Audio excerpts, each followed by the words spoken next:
Hello student, welcome back to my channel माझं Marathi. Student, आज हम लोग पढ़ रहे स्टैंडर्ड 10th का 11th लेसन जंगल डायरी। इस लेसन को अतुल धामनकर इस लेखक ने लिखा है। तारीख 27 मे 1997, वेळ सकाळी 6 ते 9:30, कोळसा परिक्षेत्र, ताडोबा अंधारी व्याघ्र प्रकल्प, चंद्रपूर। आज पहाटेच कोळसावन विश्रामगृहातून बाहेर पडलो। ताडोबा अंधारी व्याघ्र प्रकल्प, व्याघ्र मतलब टाइगर। महाराष्ट्र में एक जगह है चंद्रपुर, वहाँ पे ताडोबा अंधारी व्याघ्र प्रकल्प है। यहाँ का ये लेसन है। आज पहाटेच कोळसावन विश्रामगृहातून बाहेर पडलो। आज सुबह ही कोळसावन रेस्ट हाउस से, विश्रामगृह मतलब रेस्ट हाउस से मैं बाहर निकला। गावातून टोंगे वनरक्षक आणि त्यांचा सहकारी वनमजूर येताना दिसले। वनरक्षक मतलब फॉरेस्ट ऑफिसर और उनका एक सहकारी, उनका एक कलीग टोंगे सर का आते हुए मुझे दिखे। वनरक्षक येताच आम्ही डावीकडे जाणारा झरी रस्ता धरला। समोर चालणारा वनमजूर अचानक थबकला। आगे जो वनमजूर चल रहा था वो अचानक रुक गया। तिथं मी प्रश्नार्थक नजरेने पाहिलं तर त्याने रस्त्याकडे बोट रोकलं। मैंने क्या बात है, क्यों रुक गया? उस नज़र से मैंने देखा तो उसने रस्ते पे बोट दिखाया। नुकत्याच गेलेल्या एका मोठ्या बिबळ्याची ताजी पावलं तिथं उमटली होती। हा एक नर असून आम्ही पोचण्याच्या तासाभरा आधीच इथून गेला असावा। बिबड़ा, बिबड़ा मतलब तेंदुआ, इंग्लिश में उसको लेपर्ड बोलते हैं, वो यहाँ से चला गया था और उसके फुटप्रिंट्स वहाँ पे थे। हा एक नर असून आम्ही पोचण्याच्या तासाभरा आधीच इथून गेला असावा। ये एक मेल है, नर मतलब मेल लेपर्ड है, तेंदुआ है, बिबड़ा है। और यहाँ हम लोगों के आने से पहले कम से कम 1 घंटा पहले वो यहाँ से गुजरा है, चला है। मी चौफेर पाहिलं, मला तरी काही दिसलं नाही। मैंने चारों दिशाओं में देखा, चौफेर मतलब चारों दिशा में देखा, लेकिन मुझे कुछ दिखाई नहीं दिया। अचानक मला जंगलाच्या कोपऱ्यावर थोडीशी हालचाल जाणवली। अचानक मुझे जंगल के किनारे पे एक मूवमेंट दिखी। हालचाल मतलब मूवमेंट। मी सगळ्यांना हातानंच थांबायची खून केली। मैंने सबको हाथ से इशारा किया कि रुक जाओ।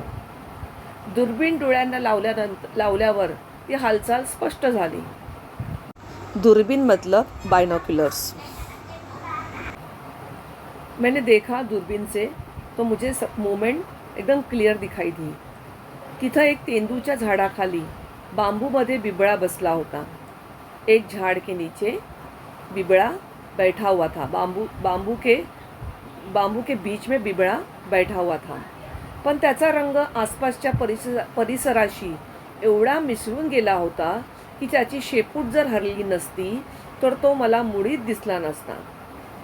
लेकिन उसका जो कलर था, लेपर्ड का जो कलर था, और उसके आजू बाजू का जो परिसर था, एरिया था, उसका जो कलर था, मतलब झाड़ झुड़पों का जो कलर था, वह इतना मिल रहा था एक दूसरे से कि अगर वो तेंदुआ अगर अपनी टेल, शेपूट मतलब टेल, अगर वो हिलाता नहीं तो मुझे ये कभी भी मालूम नहीं पड़ता था कि वहाँ पे बिबड़ा बसला है, कि वहाँ पे तेंदुआ बैठा हुआ है। त्याची पाठ आमच्याकडे होती, त्यामुळे त्याने अद्याप आम्हाला पाहिलं नव्हतं। उसकी पीठ हमारी तरफ थी, इसलिए उसने हमें देखा नहीं था। पण तेवढ्यात टोंगे वनरक्षकाचा पाय एका वाळक्या काटकीवर पडला आणि कट असा आवाज आला। लेकिन उसी वक्त टोंगे वनरक्षक का पैर एक सूखी लकड़ी पे गिरा और वो लकड़ी कट ऐसे आवाज़ करके वो लकड़ी टूट गई। तिखट कानाच्या बिबळ्यानं तो आवाज़ ऐकताच वळून पाहिलं। वो आवाज़ जब तेंदुआ ने सुन लिया तो उसने पीछे मुड़ के देखा आणि एका झेपेत तो जंगलात अदृश्य झाला और देखते देखते वो जंगल में डिसअपियर हो गया. अदृश्य मतलब डिसअपियर. बिबळ्याच्या निरीक्षणाची चांगली संधी हातची गेली म्हणून मी हळहळलो. बिबड़े को देखने के लिए, तेंदुआ को देखने के लिए एक अच्छा मौका मिला था जो चला गया था. टोंगे यांना शर्मिंद झाल्यासारखं वाटलं. आम्ही लगेच पुढे निघालो. थोड्याच अंतरावर रायबाकडे जाणारा रस्ता उजवीकडे वळत होता. तो रस्ता धरला आणि जंगल आणखीच दाट झाल्यासारखं वाटलं. हम लोग और आगे बढ़े. थोड़े डिस्टेंस पे, अंतरावर मतलब थोड़े डिस्टेंस पे रायबाकडे जाणारा रस्ता उजवीकडे वळत होता. तो रस्ता धरला आणि जंगल आणखीनच दाट झाल्यासारखं वाटलं. और जब टर्न राइट हैंड पे जब टर्न लिए और आगे चलते चलते फिर जंगल और घना होते जा रहा गया. इथं 2-3 नाले असल्यानं झुडपांची दाटी जास्तच जाणवते. यहाँ पे 2 से 3 नाले हैं.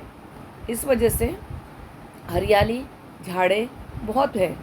तसंच त्या नाल्यामध्ये थोडं पाणी साचून राहत असल्याने तिथे कुठलाही वन्य प्राणी दिसण्याची शक्यता होती. और उस नालों में थोड़ा सा पानी भी रहता था. इस वजह से कोई भी जंगली जानवर दिखने की पॉसिबिलिटी थी. त्यामुळे आता सावधपणे पावलं टाकणं आवश्यक आहे. इस वजह से आराम से चलना, सावधपणे पावलं टाकणं मतलब आराम से चलना बहुत ज़रूरी था. बिना आवाज़ के चलना बहुत ज़रूरी था. काल संध्याकाळी विश्रामगृहावर गप्पा मारताना टोंगेंनी मला त्या परिसरात 4 पिल्लं असलेल्या वाघिणीबद्दल सांगितलं होतं. कल शाम को रेस्ट हाउस पे जब मैं और टोंगे सर बात कर रहे थे तभी उन्होंने एक वाघिणीबद्दल, वाघिणी मतलब टिग्रेस, फीमेल टाइगर के बारे में और उसके 4 बच्चों के बारे में कहा था. तेव्हापासूनच मला कधी तिथे जातो असं झालं होतं. तब से मैं सोच रहा था कब मैं जाऊं और उन सबको देखूं. प्रचंड उष्णतेचे दिवस असल्याने वाघासारखं जनावर पाण्याच्या आसपासच वावरतं. प्रचंड उष्णता मतलब बहुत गर्मी थी. बहुत गर्मी होने के वजह से टाइगर पानी के आजूबाजू में ही मिलेगा. तशातच लहान पिल्लं असल्याने या वाघिणीला त्यांना पाण्यापासून जास्त दूर नेणं देखील शक्य नव्हतं. और छोटे बच्चे, छोटे पिल्ला मतलब छोटे बच्चे होने के वजह से, टाइगर के छोटे बच्चे होने के वजह से उनको पानी से ज़्यादा दूर रखना पॉसिबल नहीं है. पण लहान पिल्लं असणारी वाघीण ही जंगलातलं सगळ्यात धोकादायक जानवर. जंगल में सबसे डेंजरस जानवर वाघीण है जिसके छोटे बच्चे हैं. वाघीण मतलब टिग्रेस. पिल्लांच्या संरक्षणासाठी सजग आई कुणाचा जीव देखील घ्यायला मागं पुढे बघत नाही. अपने बच्चों को प्रोटेक्ट करने के लिए, संरक्षण करने के लिए ये जो माँ है किसी की भी जान लेने के लिए आगे पीछे सोचती नहीं है. किसी की भी जान ले सकती है. त्यामुळे सुकलेल्या नाल्यात उतरताना माझ्या मनावर एक अनामिक दडपण आलं होतं. इस वजह से सूखे हुए नाले में जहाँ पानी नहीं था, ड्राई नाले में जाते वक्त मुझे एक अजीब सा प्रेशर महसूस हो रहा था. 10-12 पावलंच चाललो असू पण नाल्यातला ओलसर चिखलात मांजरापेक्षा मोठ्या आकाराची अनेक पावलं उमटलेली दिसली. 10-12 कदम हम लोग चले होंगे तो हमें दिखा कि नाले के अंदर ओलसर चिखरात, ओलसर मतलब गीले, चिखल मतलब चिकड़, मड मतलब गीला चिकड़, उसमें बिल्ली से भी बड़े फुटप्रिंट दिखे. पावलं मतलब फुटप्रिंट. मी झटकन पुढे जाऊन वाकून बघितलं. मैं आगे चल के तुरंत आगे बढ़ के देखा.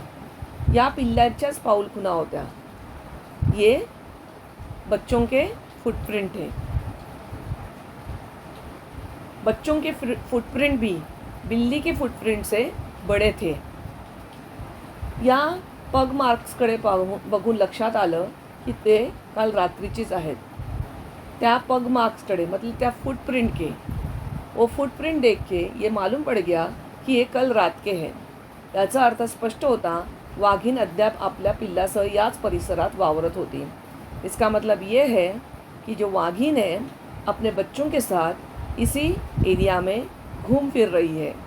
आता मी ती पिल्लं बघायला चांगलाच अधीर झालो होतो। अब मुझे वो पिल्लं मतलब वाघिन के पिल्लों को कब बोलते हैं, तो वो देखने के लिए मैं बहुत अधीर था मैं बहुत उतावला था। इथून सुमारे 100-125 पावलावर नाल्यास थोडंसं पाणी असल्याचं मला माहीत होतं। यहाँ से 100-150 कदमों के बाद नाले में थोड़ा सा पानी मिलेगा, ये मुझे पता था। ही वाघीण तेथंच सापडण्याची शक्यता होती। ये जो वाघीण है वो वही मिलने की मुझे पॉसिबिलिटी थी। त्यामुळे आता तिकडं जाताना खूप सावधगिरी बाळगणं आवश्यक होतं। इस वजह से बहुत केयरफुली हमें वहाँ जाना पड़ेगा। जमिनीवर सर्वत्र पानगळीमुळे पडलेला वाळका पाचोळा साचून होता। ज़मीन पे सब जगह पे सूखी पत्तियाँ, झाड़ की सूखी पत्तियाँ गिरी हुई थी। या त्यावरून पाय न वाजवता जाणं हे एक मोठी कसरत होती और उस सूखी पत्तों के ऊपर से चलना एक बहुत बड़ा कसरत थी, बहुत बड़ा काम था, क्योंकि सूखी पत्तों पे पैर रखोगे तो पत्तों की आवाज़ तो आएगी ही। पाणवठा जसा जवळ आला तसंच माझं हृदय जोरजोरात धडधडू लागलं। जैसे जैसे पाणवठा मतलब पानी की जगह नज़दीक आई, इधर नाला मतलब ओढ़ा होता है। इससे पहले भी एक लेसन में हम लोगों ने पढ़े थे नाले के बारे में। नाले को मराठी में ओढ़ा बोलते हैं, नाला बोलते हैं और इंग्लिश में उसको स्ट्रीम बोलते हैं। तो जैसे जैसे ये पाणवठा मतलब ये पानी की जगह, पाणवठा मतलब पानी की जगह नज़दीक आई तो मेरा दिल जोर जोर से धड़कने लगा। पुढे काय दिसेल या जाणीवेनेच मला घसा कोरडा पडला। आगे क्या होगा ये सोच के ही मेरा गला सूख गया। इतरांची अवस्था काही वेगळी नव्हती, सबकी अवस्था एक ही थी। सब लोग ऐसे ही डरे हुए थे। आम्ही सगळ्यांनीच एकमेकांकडे बघत चौकस राहण्याची डोळ्यांनीच खून करून सूचना केली। हम लोगों ने एक दूसरे को देखा और चौकस मतलब चौकन्ना मतलब अलर्ट रहने के लिए आँखों से ही इशारा किया हमने कि अलर्ट रह जाओ। आता एक एक पाऊल टाकताना मनावरचं दडपण अधिकच वाढत होतं। अभी एक एक कदम बढ़ाते बढ़ाते हम लोग चल रहे थे और हमारे दिल पे प्रेशर बढ़ते जा रहा था। कुठंतरी झाडाच्या बुंद्याआड जांभळीच्या झुडपात लपलेली वाघीण रागानं गुरगुरत शेणार्धात अंगावर येणार असंच वाटत होतं। ऐसा लगता था कि कभी झाड़ के पीछे छुपी हुई, कभी जांभळीच्या झुडपात, कभी जांभळी के झाड़ के पीछे छुपी हुई वाघिन गुस्से से अंग पे आ जाएगी, गुस्से से अपने पर आ जाएगी ऐसे लग रहा था। वाऱ्यानेच हळूच येणारी पानांची सळसळ देखील मोठी वाटत होती। हवा के वजह से, वारा मतलब हवा, विंड के वजह से जो पत्तों की सळसळ ऐसी आवाज़ आती है, वो सळसळ आवाज़ भी बड़ी लग रही थी। आता जणू सगळा काळच थांबला असावा असं वाटत होतं। ऐसा लग रहा था जैसे कि वक्त रुक गया हो। ओय, अचानक नाल्याच्या पलीकडून आलेल्या या बारीक आवाज़ानं मी जागीच थबकलो। अचानक नाले के दूसरी साइड से ओए करके ओए ऐसी आवाज़ आई तो मैं जगह पे रुक गया। माझ्या अंगावर सरसरून काटा आला। मैं बहुत डर गया। 1 वर्षाच्या वाघाच्या अभ्यासानं आणि अनुभवानं हे ठाऊक होतं कि हा वाघिणीचा आवाज़ होता।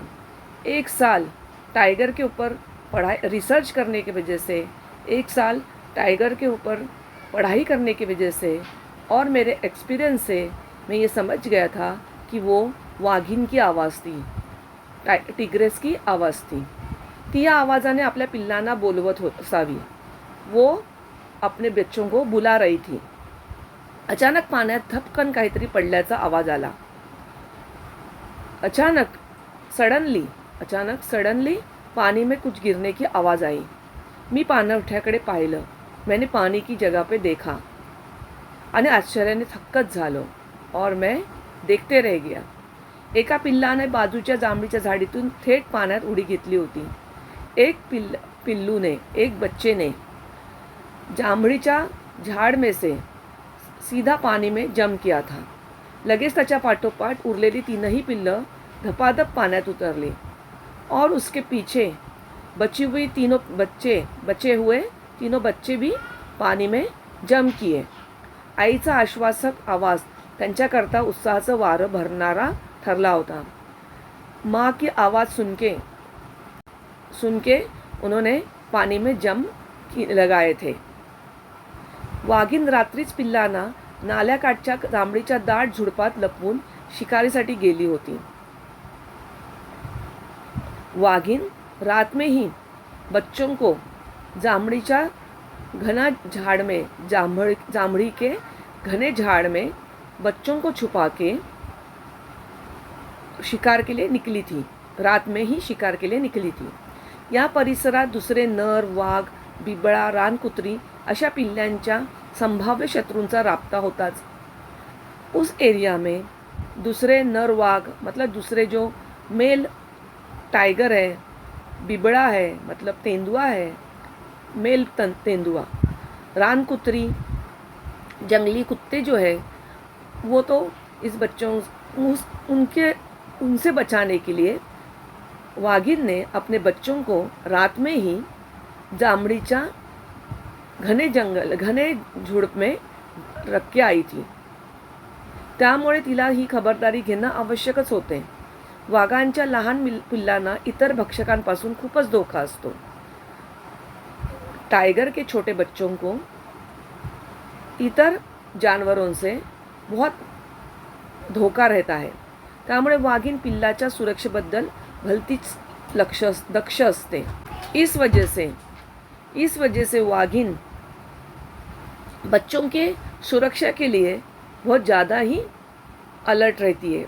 आता ती रात्रभर जंगलात फिरून पिल्लांजवळ परत आली होती. रातभर वो जंगल में घूम रही थी, शिकार ढूंढ रही थी और वापस आई थी. आईची हाक ऐकताच अजूनवर दडून बसलेली पिल्लं खेळकरपणे तिच्याकडे झेपावली होती.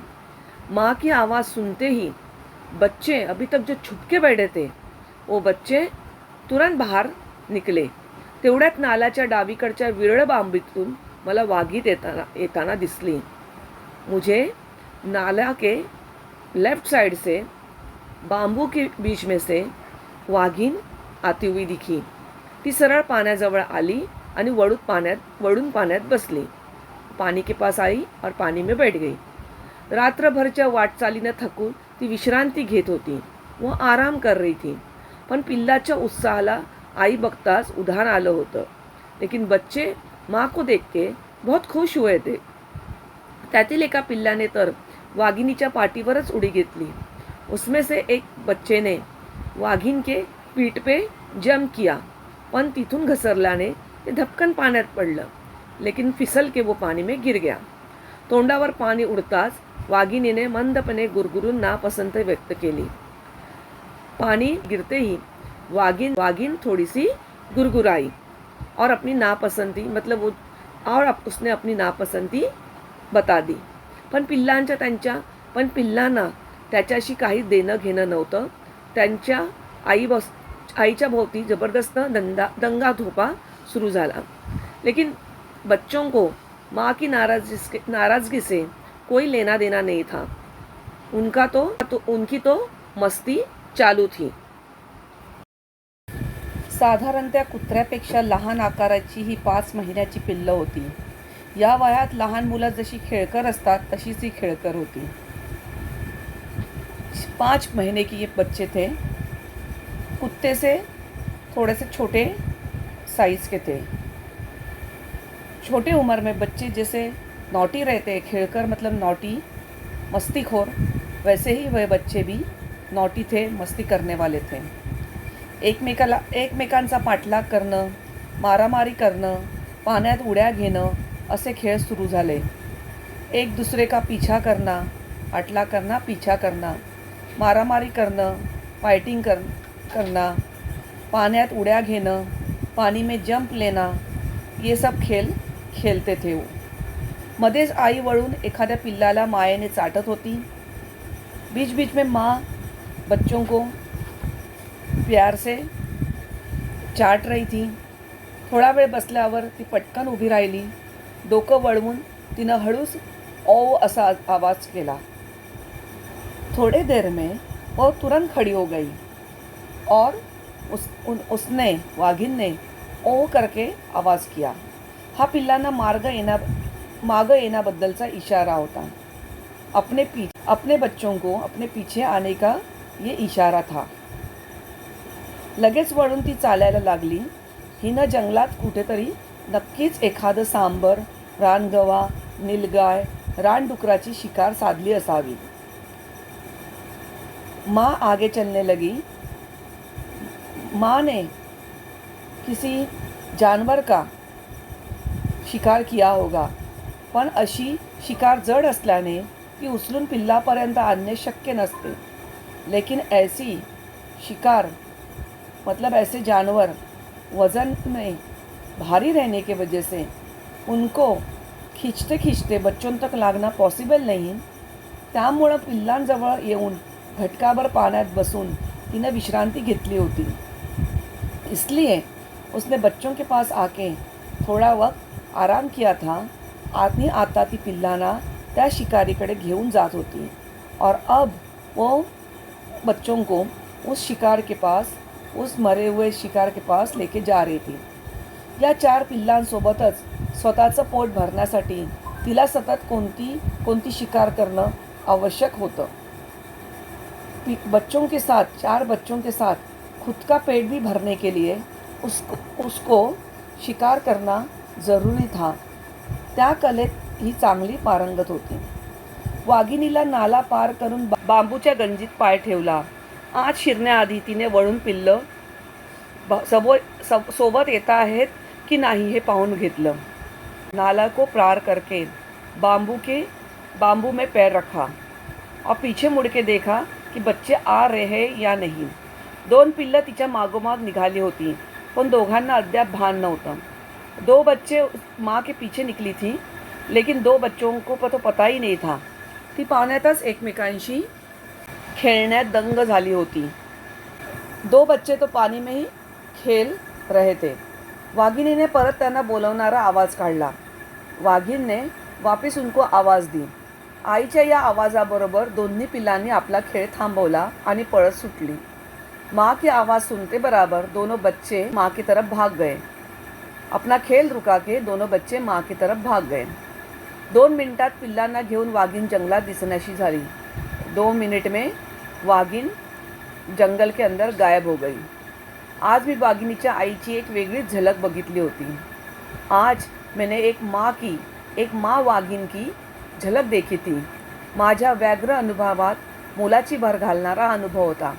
मैं जो टाइगर के ऊपर स्टडी कर रहा था, उस स्टडी के लिए ये मेरा अनुभव बहुत बड़ा इम्पोर्टेंट था. तो बच्चों, ये लेसन यही ख़त्म होता है. इसका एक्सप्लेनेशन यही ख़त्म हो रहा है. लेसन बहुत छोटा था और आसान भी था. बच्चों, आपको ये लेसन समझ में आया ही होगा. आपको अगर मेरा ये वीडियो अच्छा लगा हो तो मुझे लाइक, शेयर और सब्सक्राइब ज़रूर करें. Thank you.